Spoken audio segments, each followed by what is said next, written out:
Let's mic news wrap. Let's mic news wrap में अब सुनते हैं दिन भर की अहम खबरें सिर्फ 10 मिनट में। सबसे पहले सुनते हैं सुर्खियां। प्रियंका ने पूछा वंदे मातरम पर बहस क्यों, लोकसभा में गरमाई सियासत। इंडिगो संकट पर उड्डयन मंत्री की चेतावनी, कंपनी के खिलाफ होगा सख्त एक्शन। बंकिम चंद्र की विरासत पर विवाद, ममता सरकार पर अनदेखी का आरोप। और अब समाचार विस्तार से। लोकसभा में वंदे मातरम के 150 वर्ष पूरे होने पर हुई चर्चा में सियासत गरमा गई। प्रधानमंत्री नरेंद्र मोदी ने बहस की शुरुआत करते हुए कहा कि वंदे मातरम अंग्रेजी हुकूमत को करारा जवाब था और आजादी के समय महात्मा गांधी को भी यह गीत बेहद प्रिय था। लेकिन इस गीत के साथ पिछली सदी में अन्याय क्यों हुआ और किस दबाव में इसके महत्व को कम किया गया। पीएम मोदी ने मुस्लिम लीग और नेहरू के दौर का जिक्र करते हुए कहा है कि तुष्टीकरण की राजनीति के दबाव में कांग्रेस वंदे मातरम के बंटवारे के लिए झुकी और इसी सोच के कारण देश को विभाजन का दंश झेलना पड़ा। वंदे मातरम के टुकड़े कर दिए। उस फैसले के पीछे नकाब ये पहना गया, चोला ये पहना गया। ये तो सामाजिक सद्भाव का काम है। लेकिन इतिहास इस बात का गवाह है कि कांग्रेस ने मुस्लिम लीग के सामने घुटने टेक दिए कि राजनीति के दबाव में कांग्रेस वंदे मातरम के बंटवारे के लिए झुकी। इसलिए कांग्रेस को एक दिन भारत के बंटवारे के लिए झुकना पड़ा।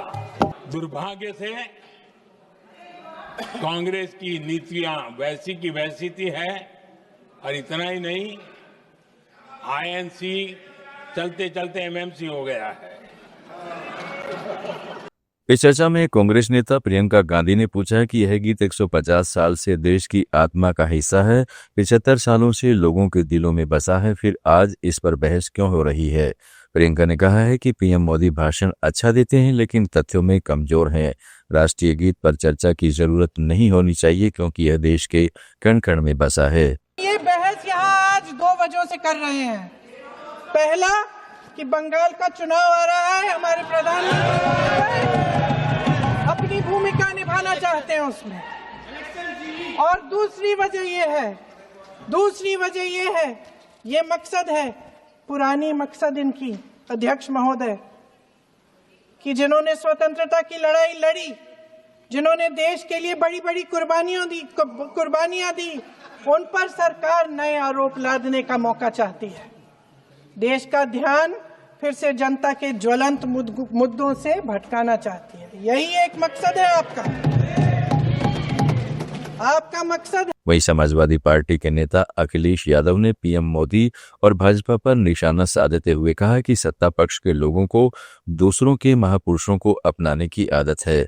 यह उदारवादी लोग जब बात कर रहे थे तो ऐसा लग रहा था कि जैसे वंदे मातरम इनका ही गीत है। मातरम कोई दिखावा नहीं है, ना ही राजनीति का विषय है। क्योंकि सभापति महोदय, हम जब ये चीज इनके विचारों से, इनके भाषणों से जब बाहर सुनते हैं तो ऐसा लगता है कि वंदे मातरम इन्हीं का बनवाया हुआ गाना है। जिन्होंने सभापति महोदय, जिन्होंने आजादी के आंदोलन में भाग ही नहीं लिया है, वो वंदे मातरम का महत्व क्या जानेंगे। सच तो ये है कि सरफरोश लोग वंदे मातरम दिल से बोलते थे। उन आजादी के दीवानों के खिलाफ कुछ लोग अंग्रेजों के लिए जासूसी और मुखबिरी का भी काम करते थे। दरअसल ये राष्ट्रवादी नहीं बल्कि राष्ट्रविवादी लोग हैं। दूसरी तरफ राष्ट्रीय गीत वंदे मातरम के रचयिता बंकिम चंद्र चट्टोपाध्याय की विरासत को लेकर पश्चिमी बंगाल में सियासी घमासान तेज हो गया है। बंकिम चंद्र की 5वीं पीढ़ी से आने वाले सजल चट्टोपाध्याय ने राज्य सरकार पर उपेक्षा का आरोप लगाया है।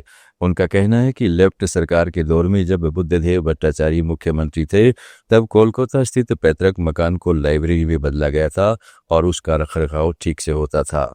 लेकिन ममता बनर्जी के सत्ता में आने के बाद हालात बिगड़ गए, लाइब्रेरी बंद पड़ी है और इमारत जर्जर हो चुकी है। देश की सबसे बड़ी एयरलाइन इंडिगो की उड़ान सेवाएं सोमवार को भी पटरी पर नहीं लौट सकी। दिल्ली, श्रीनगर, हैदराबाद, बेंगलुरु और अहमदाबाद से अब तक 500 से ज्यादा फ्लाइटें रद्द हो चुकी हैं। एक दिन पहले भी एयरलाइन ने 650 से ज्यादा उड़ानें रद्द की थी। सीईओ पीटर एल्बर्स ने कहा है कि हालात रोज बेहतर हो रहे हैं और 10 दिसंबर तक ऑपरेशन सामान्य होने की उम्मीद है। सिविल एविएशन मंत्री राम मोहन नायडू ने बताया है कि संकट क्रू रोस्टरिंग और इंटरनल प्लानिंग सिस्टम की दिक्कतों के कारण हुआ। यात्रियों को भारी परेशानी हुई है और जांच जारी है। वहीं सुप्रीम कोर्ट ने इंडिगो के खिलाफ याचिका पर तत्काल सुनवाई से इनकार कर दिया है। सुनवाई अब 10 दिसंबर को होगी। कंपनी का कहना है कि पायलट पर्याप्त हैं, लेकिन नई क्रू प्लानिंग व्यवस्था में बफर स्टॉक की कमी मुख्य कारण रही। इंडिगो ने अब तक 827 करोड़ रुपए रिफंड किए और 4,500 यात्रियों का बैगेज लौटाया है। देश के सबसे खतरनाक और 1 करोड़ इनामी माओवादियों की सेंट्रल कमेटी मेंबर रामधीर मज्जी ने अपना 11 टॉप कमांडरों के साथ हथियार डाल दिए।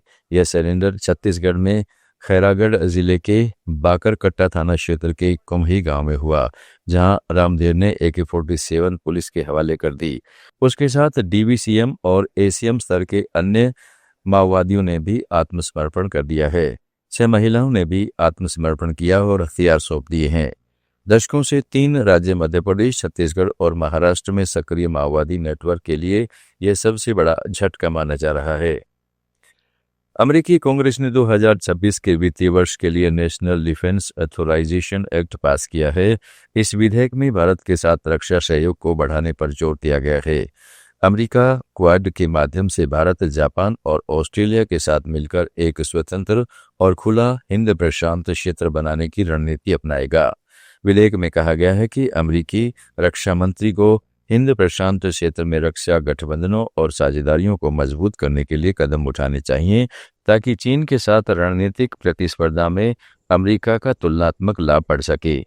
इसमें द्विपक्षीय और बहुपक्षीय सहयोग, सैन्य अभ्यासों के भागीदार, रक्षा व्यापार का विस्तार और मानवीय सहायता तथा आपदा प्रतिक्रिया में सहयोग शामिल है।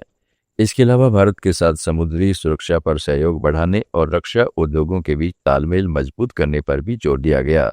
यह पहल उत्पादन क्षमता और आपूर्ति सुरक्षा बढ़ाने के साथ साथ विभिन्न देशों की प्रणालियों को एक दूसरे के साथ काम करने योग्य बनाएगी।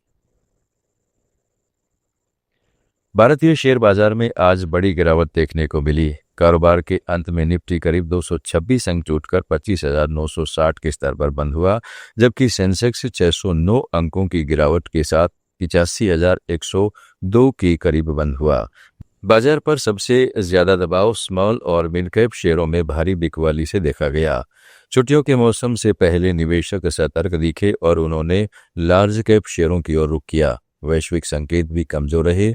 निवेशकों की नजर इस हफ्ते के आखिर में अमेरिकी फेडरल रिजर्व की पॉलिसी मीटिंग पर है, जिसमें ब्याज दरों को लेकर फैसला किया जाना है। रुपए की कमजोरी ने भी बाजार की चिंता बढ़ाई।